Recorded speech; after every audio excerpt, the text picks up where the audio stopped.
အားလုံးပဲမင်္ဂလာပါရှင်ဒေါက်တာမြတ်ဖုန်းပေးချာနေပြန်လည်ကြိုဆိုလိုက်ပါတယ်ဒီနေ့တော့ BCLS Basic Cardiac Life Support တက်ကြတဲ့အကြောင်းသူအကြောင်းသားတွေအတွက်ပေါ့နော်အခက်အခဲဖြစ်လေဖြစ်ထားရှိတဲ့သူတို့နဲ့တိတ်ပြီးမရင်းနှီးတဲ့ AED အကြောင်းလေးကိုဒီဗီဒီယိုလေးမှာမျှဝေပေးချင်ပါတယ် AED ရဲ့အရှေ့က Automated External Defibrillator လို့ခေါ်ပါတယ်AED ဆိုတဲ့စကားလုံးသုံးလုံးမမြင်ရပါပြီအဲ့တော့စင်ကာပူမှာ HTB တိုက်တွေမှာပေါ့နော်တိုက်ခန်းတွေအောက်မှာ AED ဘယ်မှာရယူနိုင်လဲဆိုတာကိုဒီဗီဒီယိုလေးမှာကြည့်ပါ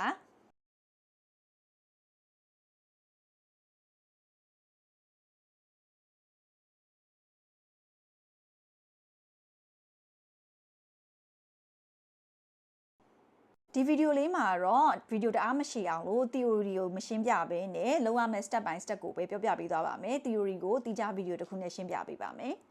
ကိုက AED ကိုယူလာခဲ့ပြီး CPR လုပ်နေတဲ့သူအနာကိုရောက်သွားပြီဆိုပါစို့ကိုက CPR လုပ်နေတဲ့သူကိုပြောရမယ့်စကားရှိပါတယ်စာမွေးမှာလည်းမေးပါတယ် AED is here do not stop CPR or continue CPR AED ရောက်လာပါပြီ CPR ဆက်လုပ်ပါ CPR လုပ်တာမရက်လိုက်ပါနဲ့ဆိုတဲ့စကားကိုပြောရပါမယ်ပြီးလို့ရှိရင်ချက်ရမယ်ကိုက check လုပ်ရမယ် danger 3ခုရှိပါတယ်အဲ့ဒါကတော့ water metal gas ပါ water metal gas ရှိနေတဲ့အနီးနားမှာဆိုလို့ရှိရင် AED သုံးလို့မရပါဘူးဒါက examiner ကကိုမေးမှာပါမမေးလို့ရှိရင်လည်းကိုက check လုပ်မယ်ဆိုတာကိုပြောရပါမယ်ကဲခုနက danger 3ခုကိုစစ်ပြီးပြီဆိုလို့ရှိရင် AED ကို power on မယ်ဒါ function ကောင်းမကောင်းကြည့်မယ်ခိုင်ကြလို့ရှိရင် low battery တို့ malfunction ဖြစ်တာတို့ဖြစ်တတ်တယ်ပေါ့နော်အဲ့ဒီအားလုံးစစ်ပြီးသွားပြီဆိုလို့ရှိရင် AED မှာပါတဲ့ chest preparation kit လို့ခေါ်တယ်ပေါ့နော်အဲ့ဒီ kit ကိုကထုတ်လိုက်မယ် chest preparation kit ထဲမှာဘာပါမလဲဆိုလို့ရှိရင် glove ပါမယ်ကကြီးပါမယ် shaver တစ်ခုပါမယ်ပြီးရင်အဝတ်တစ်ခုပါမယ်ပေါ့နော်အဲ့ဒီတော့ glove ကိုဝတ်လိုက်မယ်ပြီးလို့ရှိရင်ကကြီးကိုအသုံးပြုပြီးတော့အင်ဂျီကိုညှက်မယ်အင်ဂျီ remove လုပ်မယ်ပေါ့နော်ပြီးလို့ရှိရင်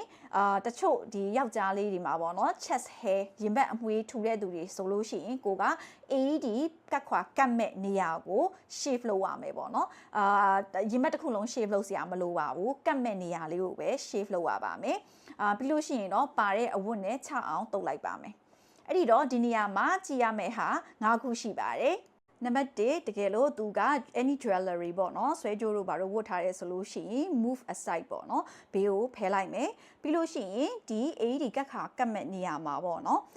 pacemaker နှလုံးဆက်တက်ထားလားဆိုတာကိုကြည့်မယ်နှလုံးဆက်တက်ထားရဲဆိုလို့ရှိရင် 4 fingers away เนาะ pacemaker ကနေပြီးတော့ 4 fingers away အဲ့ဒီစကားလုံးထွက်လာရမယ်ပေါ့နော်4 fingers away မှာကတ်ခွာကို AED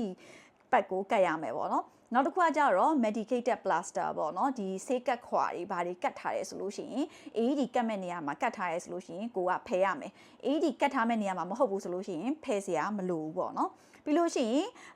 ကျန်တဲ့နှစ်ခုကတော့ခုနကပြောတဲ့ထဲမှာပါသွားပြီเนาะ chest hair ရှိလို့ရှိရင်ကိုက shave လုပ်မယ်ပြီးလို့ရှိရင် swab ပေါ့နော်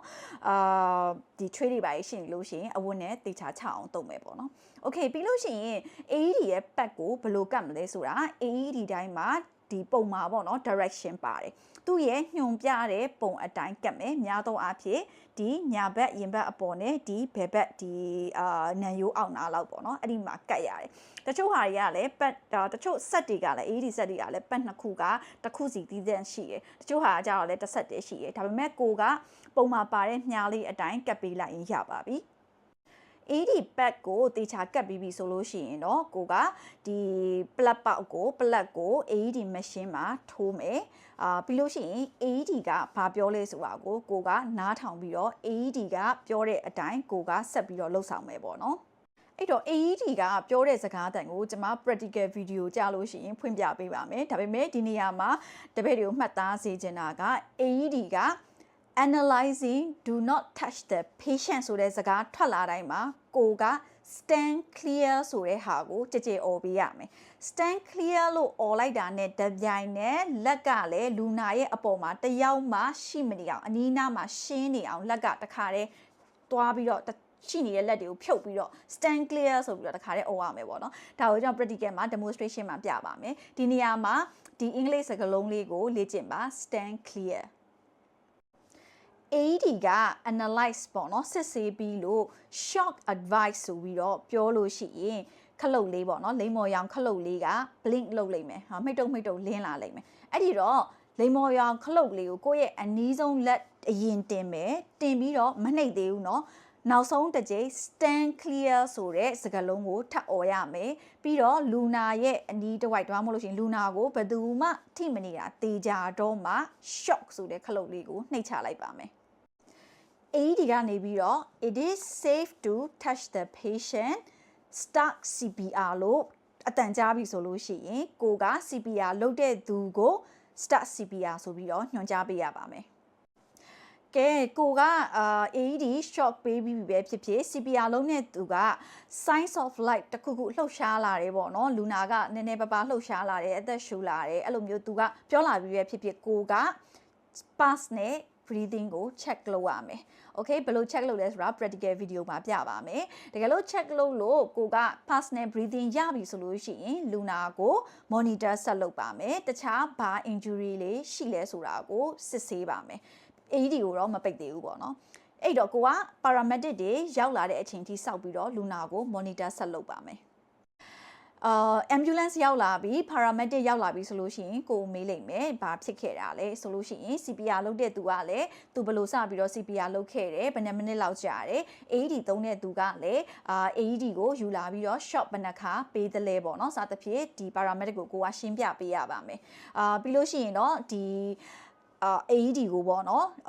HTP အောက်ကကိုယူခဲ့တာဆိုလို့ရှိရင် paramedic ကိုပဲအပ်လိုက်လို့ရတယ်ဘာဖြစ်လို့လဲဆိုတော့ဒီ HTP တွေက AED တွေအကုန်လုံးက SCDF အောက်ကမို့လို့သူတို့ replenish လုပ်လိုက်မယ်ပေါ့နော်တကယ်လို့ကိုကorganization တစ်ခုခုကယူလာတယ်ဥပမာအဖြစ် shopping mall ကဖြစ်ဖြစ် nursing home ဆိုလဲ nursing home ကဖြစ်ဖြစ် company ဆိုလဲ company ကဖြစ်ဖြစ်ပေါ့နော်ယူလာရဲဆိုလို့ရှိရင်သက်ဆိုင်ရာ manager တွေဘာတွေကိုပြန်အပ်ပြီးတော့သူတို့ကို replace ပြန်လုပ်ဖို့အတွက်သတိပေးရပါမယ်ပြီးရင် paramedic ကိုက